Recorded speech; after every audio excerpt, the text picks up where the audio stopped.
네,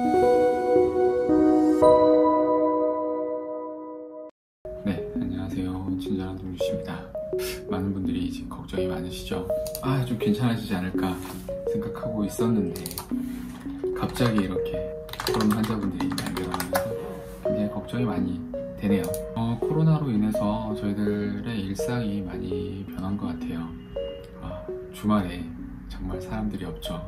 길거리에 진짜 사람들이 없어요. 배달 음식 진짜 많이 시켜 먹는 것 같아요. 외식을 정말 나가서 먹고 싶은데, 삼겹살도 먹고 싶고 나가서 피자도 먹고 싶고 다른 거 하고 싶은데 좀 그러지 못하고 배달 음식을 진짜 많이 시켜 먹는 것 같아요.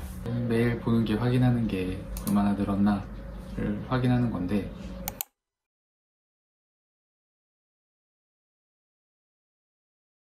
하루에 거의 한 700~800명씩 늘어나고 있는 게 현재 상황이고요. 많은 정보들이 있는데 조금 그런 정보들을 취합해서 현재까지 알려진 코로나19 바이러스에 대해서 조금 몇 가지 말씀을 드리면요. 코로나 바이러스의 변이 이제 종이고요. 예전에 이런 비슷한 조금 많이 알려진 게 사스, 2003년도에 사스나 최근에 2015년이었죠. 2015년에 메르스도 코로나의 변이 종이었고요. 현재 코로나19도 이런 코로나의 변이 종이에요. 지금 이 코로나에 대해서 이제 사망률, 치명률은 대략적으로 1% 정도로 생각하고 있어요. 1% 정도. 기저질환이 있고 고령인 환자에서 굉장히 큰 치명률을 볼 수 있다. 하지만 좀 젊은 환자에 있어서는 그냥 독감 정도, 심한 독감 정도로 지나가지 않냐라고 예측을 하고 있는 게 현재 상황이고요.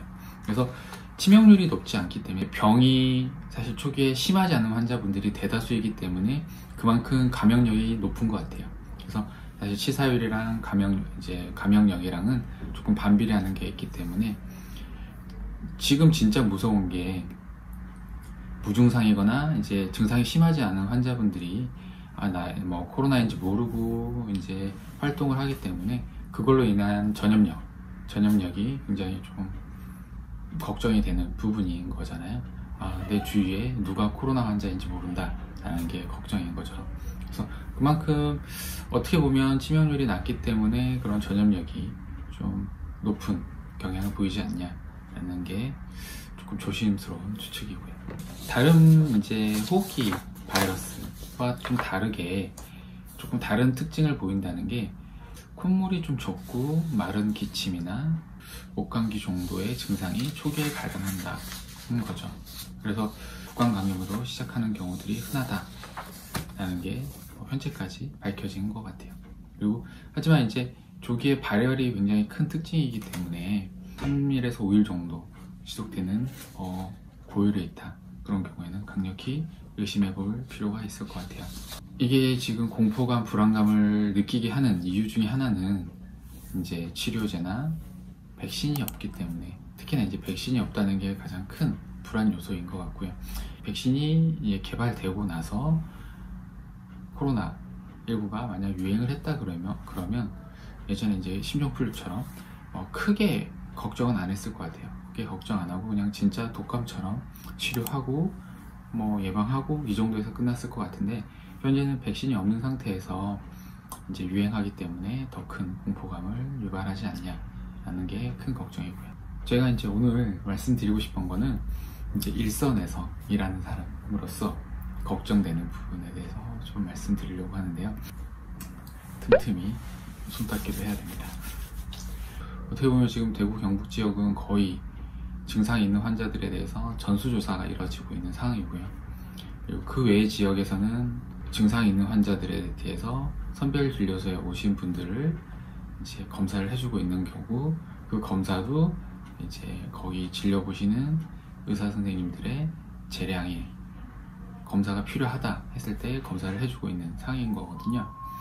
저는 이제 지금 제일 걱정이, 제가 진료보는 환자 중에 만약에 코로나 초기에서는 정말 발열도 없고 단순 목감기 정도나 아니면 다른 특징, 비전형적인 증상으로 오시는 경우도 있을 거 아니에요.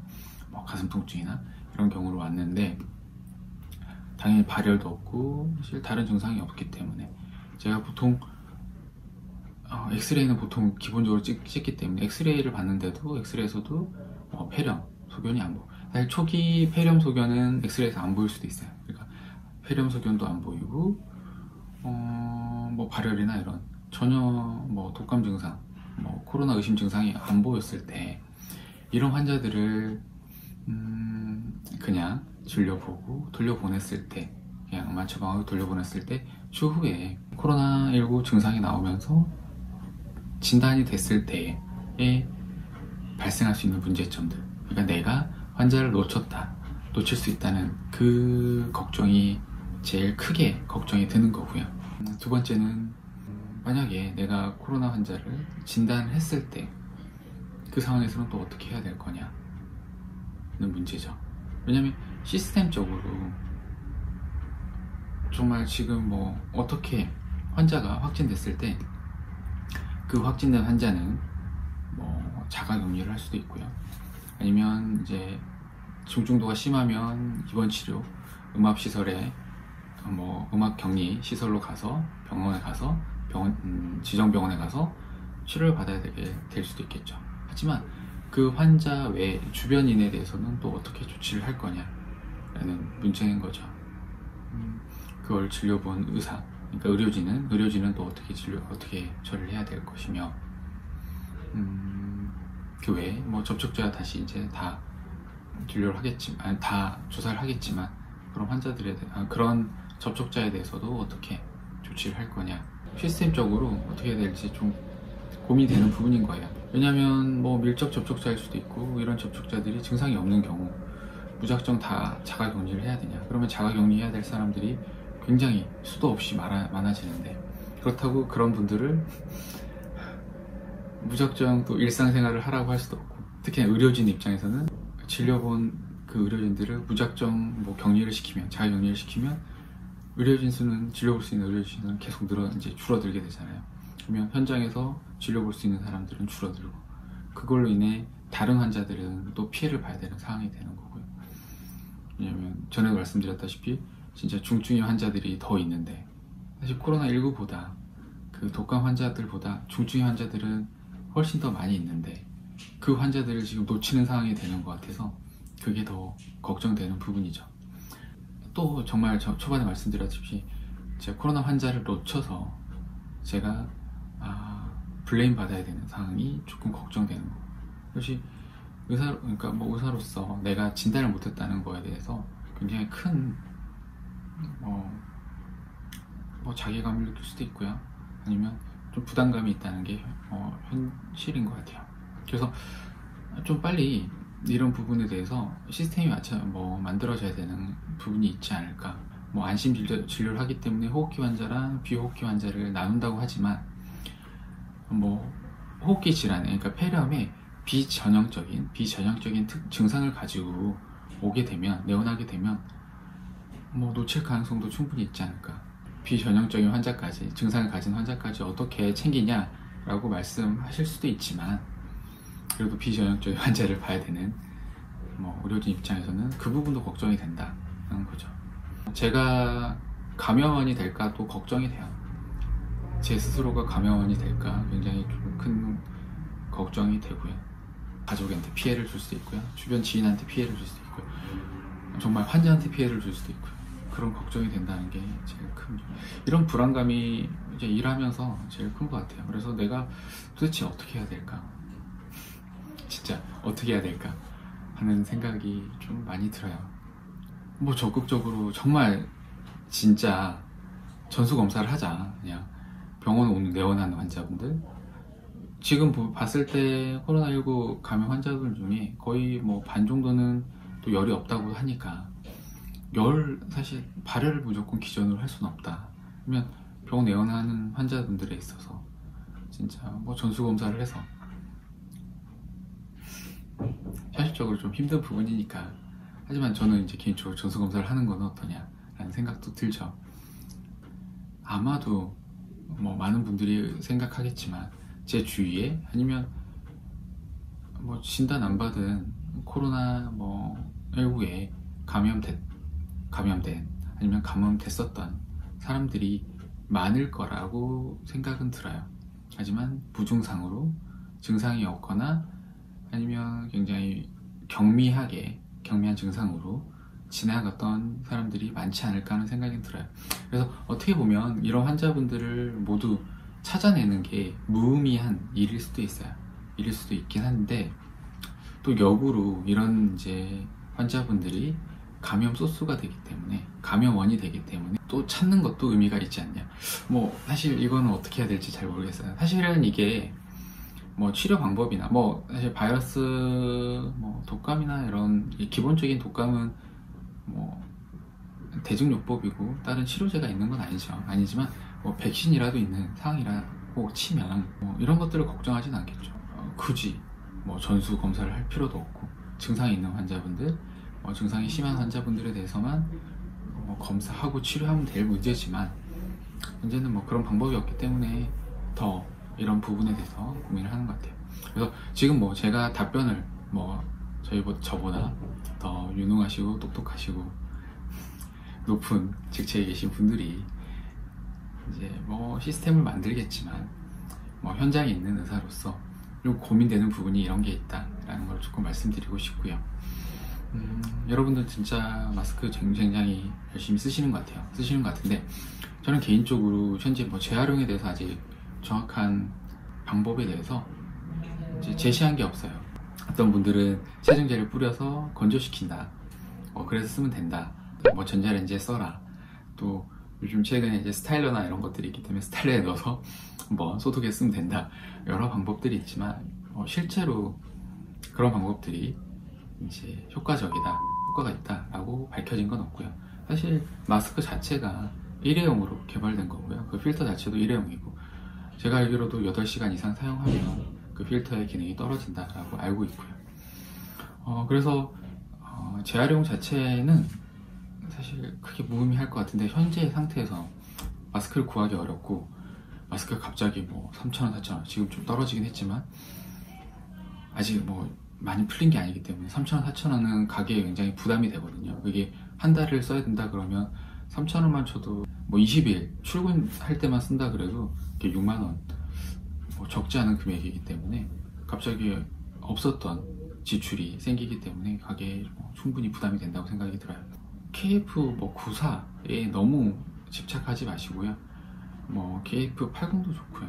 아니면 우리 덴탈 마스크, 뭐 이런 마스크들 다 구하기 어렵다는 것도 알아요. 하지만 만약 있다 그러면 대안으로 덴탈 마스크라도 좀 쓰시고, 뭐 안되면 면 마스크라도 쓰시는 게 어떨까. 안 쓰시는 것보다는 낫다라는 생각이 들고요. 재활용 측면에 있어서는 저도 이제 보통 출퇴근하고 몇 시간 안 쓰는 마스크 같은 경우는 버리기 아깝잖아요. 버리기 아까우니까 쓰고, 절대 앞쪽 부분은 만지지 말고요. 귀로 제거를 한 다음에 보통 마스크를 쓰고, 저도 덴탈 마스크 쓰고 이렇게 앞쪽을 만지지 말고요. 그냥 뒤쪽 밴드 부분만 앉아서 그대로 사실 보관을 하거든요. 그대로 보관을 하고, 타액이나 침이 말하면 여기에 묻기 때문에 그것 때문에 사실 안 좋을 수 있어요. 그래서 충분히 건조시킨 상태에서 다시 사용해주면 안 쓰는 것보다는 낫지 않을까. 또 손 씻기에 대해서 굉장히 관가하시는 것 같아서 손 씻기는 꼭 잘 해주셔야 됩니다. 바이러스 이제 말을 하다 보면 이 비말 이제 튀면서 이런 물건들이 묻는 경우들이 있어요. 그게 뭐 일주일 이상 가는 경우도 있다 그러더라고요. 그 중에서도 섬유보다는 딱딱한 표면에서 더 오래 있다 그래요. 그래서 우리가 관가하기 쉬운 게, 진짜 저는 이게 제일 더럽다고 생각하거든요. 휴대폰 꼭 매일 좀 닦았으면 좋겠어요. 닦고 닦는 습관을 들였으면 좋겠습니다. 매일 사실은 지저분한 손으로 매일 24시간, 뭐 하루에 뭐 12시간 이상 사용하는 분도 있고 매일 보잖아요. 매일 쓰기 때문에 그걸 휴대폰은 꼭 닦아줬으면 좋겠습니다. 조만간 좋아지겠죠. 좋아질 거라고 믿고요. 이번 한 주는 이제 조금 많이 둔화되고, 확진자가 많이 둔화되고 완화돼서 좀 줄어드는 양상을 보였으면 좋겠어요. 좀 힘들겠지만 그 기간 사이에는 좀 외출도 좀 자제하시고, 사람 많은 곳은 좀 피하시고 마스크도 꼭 끼시고 손 잘 닦으시고 이런 기본적인 원칙들 잘 지켜주시면 크게 예방해 줄 수 있지 않을까 하는 생각은 듭니다. 파이팅입니다.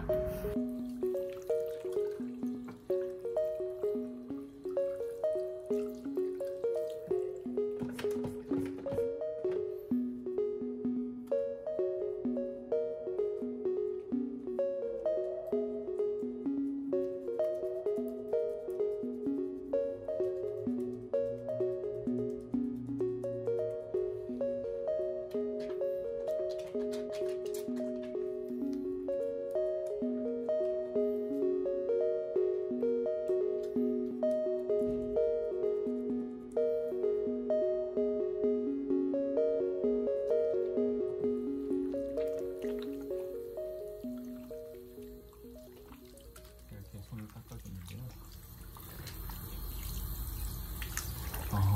이렇게 손을 꼼꼼히 닦아주고, 제일 중요한 거는 이렇게 툭툭 털잖아요. 툭 털고 안 닦잖아요. 핸드 드라이브로 꼼꼼히 닦아주는 게 제일 중요해요. 충분히 건조시키는 게, 손 씻은 거는 충분히 건조시켜주는 게 굉장히 중요합니다.